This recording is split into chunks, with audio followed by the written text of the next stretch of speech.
অনেক রাতে যখন বিরিয়ানি খেতে মন চায় তখন কি করি, তাও আবার আমার ছোট ভাইয়ের আবদার। তো যাই হোক, করতে তো হবেই।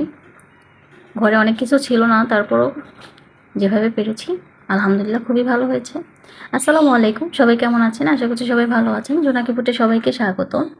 তো আজকে আমি আপনাদের সাথে শেয়ার করব চিকেন বিরিয়ানি। প্রথমে আমি ব্রেস্তাটা ভেজে নিয়েছি, আর এই তেলেই আমি এখন মুরগিটা ভুনা করব বিরিয়ানির জন্য। কষিয়ে কষিয়ে ভুনা করব, কোনো পানি অ্যাড করব না। মুরগির মানে চিকেনের থেকে যেই এক্সট্রা জল মানে পানিটা বের হবে সেই পানিটা দিয়ে আমি কষাবো।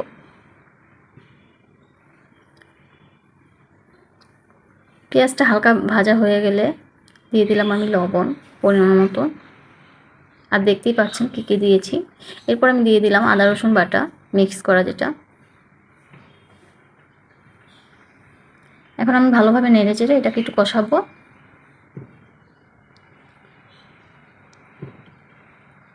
কষানো প্রায় অর্ধেকটা হয়ে যাওয়ার পরে আমি দিয়ে দিলাম ধনিয়া গুঁড়ো 4 চামচ, 4 চামচে একটু বেশি হবে।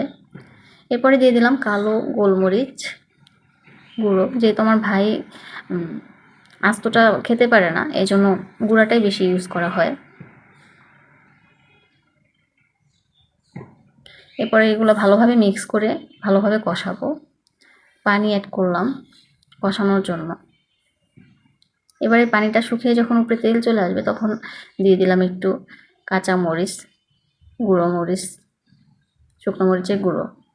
এবারে এগুলো ভালোভাবে মিশিয়ে কিছুক্ষণ নেড়ে চেড়ে দিয়ে দিলাম আমি চিকেনগুলো, আগে থেকে ধুয়ে রাখা চিকেন, যেগুলো আমি একটা মানে জালির ভিতরে রেখে ঝরিয়েছিলাম পানি।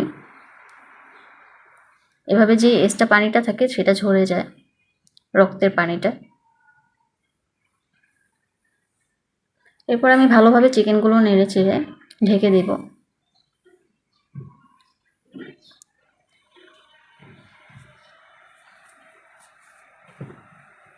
এই চিকেনটা আমি 50% সিদ্ধ করব এভাবে কষিয়ে। এই পর্যায়ে আমি দিয়ে দিলাম জিরার ফাঁকি, শুকনো জিরে মানে ভাজা জিরে গুঁড়ো সেটা দিয়ে দিলাম। এরপর আমি দিয়ে দিলাম এক্সট্রা যে একটা মশলা থাকে, মানে 12 আইটেমের ফাঁকি করা একটা মশলা আছে, সেই মশলাটা দিয়ে দিলাম। এরপর যে আমি একটু ভালোভাবে নেড়ে চেড়ে ঢেকে দিয়েছিলাম, তারপর আবার ঢাকনাটা উঠিয়ে ঘি দিয়ে দিলাম।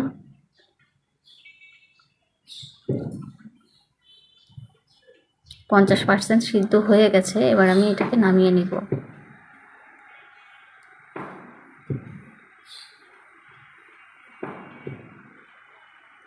একটু আস্তে আস্তে নাড়তেছি, কারণ চিকেন অনুযায়ী পাত্রটা ছোট হয়ে গেছে, আর আমি সবসময় মানে ছোট পাত্রে বলেন বড় পাত্রে মানে দুটাই আমি রান্না করতে পারি, কোনো প্রবলেম নাই।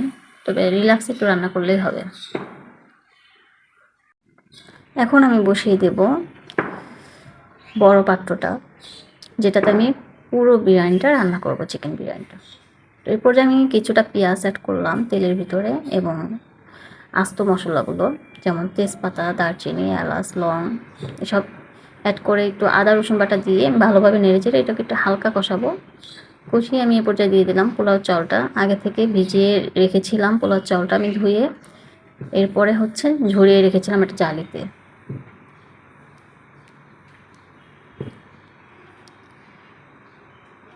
এভাবে ভালোভাবে নেড়ে চেড়ে কাঁচামরিচ অ্যাড করে সুন্দরভাবে ওই বিরিয়ানি চিকেন বিরিয়ানি যে মশলাটা থাকে সেটা আমি অ্যাড করলাম, দুইবারই অ্যাড করলাম আর কি। প্রথমে পানি দেওয়ার পরে, এরপরে হচ্ছে চিকেনগুলো দেওয়ার পরে অ্যাড করলাম। এরপর যা ভালোভাবে নেড়ে চেড়ে ঢেকে ঢেকে ভালোভাবে একটু পরপর নেড়ে চেড়ে এবার আমি অ্যাড করলাম লাস্টের দিক দিয়ে একটু ঘি, মানে যখন আমার 90% সিদ্ধ হয়ে গেছে তখন আমি ঘি অ্যাড করলাম। আবার ঢাকনা দিয়ে ঢেকে দিলাম। এরপর যে আমি দিয়ে দিলাম ব্রেস্তাগুলো, আবার ঢাকনা দিয়ে ঢেকে দিলাম।